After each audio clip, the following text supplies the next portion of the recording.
The idea of truth and innovation is really interesting in the context of Black and Brown artists because we have always had to innovate to be part of mainstream culture. There are aspects like education and the art world, just neighborhoods, everything that you have to navigate that is not meant or was not made for you specifically. So, innovation is just, I think, part of the way in which we live, or I live specifically. But have you ever thought, what if this is all just a dream?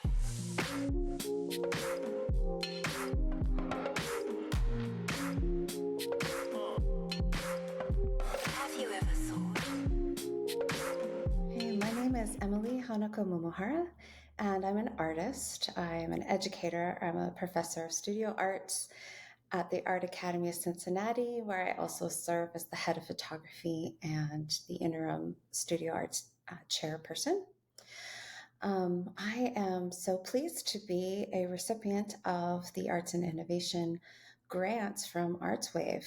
I mainly work in photography, but I do a lot of film and video and sculpture as my piece is displayed in the gallery at the Clifton Cultural Arts Center is a very sculptural piece that uses photographs. I say I also use quite a bit of collage, I think, in my work as well. The piece that's in the Arts and Innovation Showcase for ArtsWave is part of a 3-piece series called Mother's Tongue.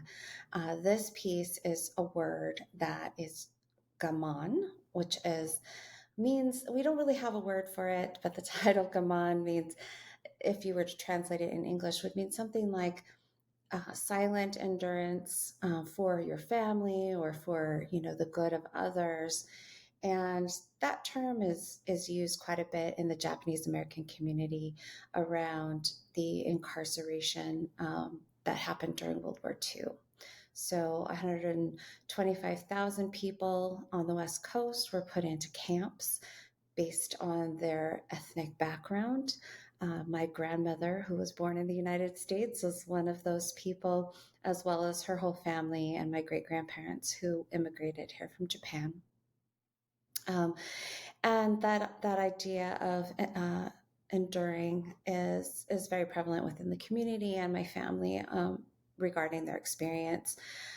The piece that I made is actually the character pulling them apart and looking at the radicals of what those characters mean. I don't know if the audience understands what like a referential type of language is, but in Japanese kanji, the characters often are pictographic, or they are one character represents a word.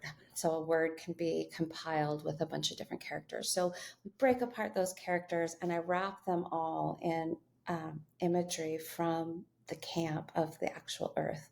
And those characters have fallen into a pile and they're sitting on the ground of the gallery.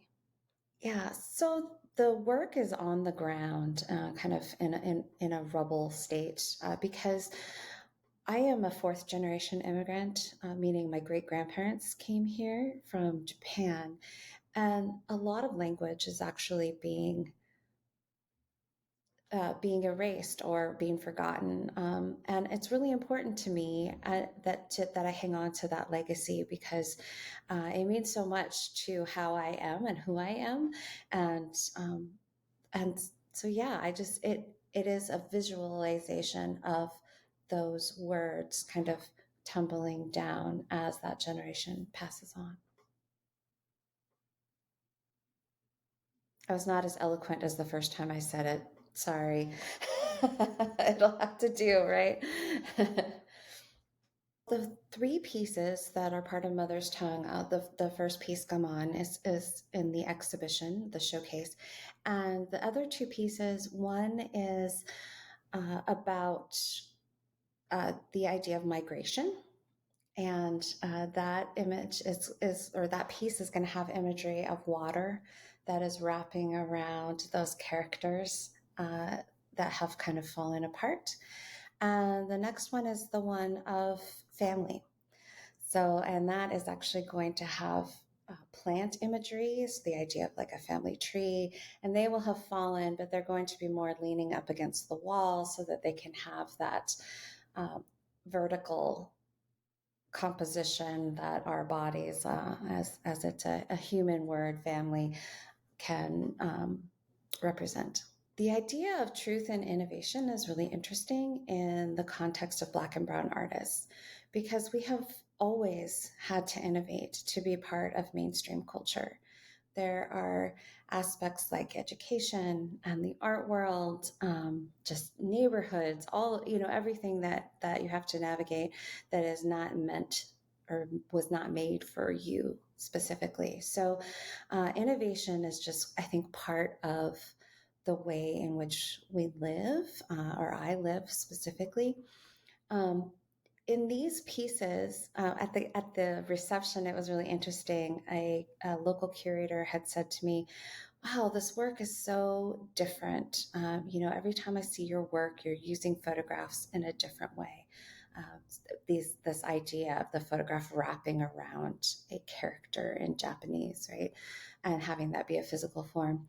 And I think that that's what art does best, right? Is that it shows us these things that maybe we can't conceive of, and it allows us a different entry point into the idea of endurance and sacrifice for family or migration, etc. That my work has to do with.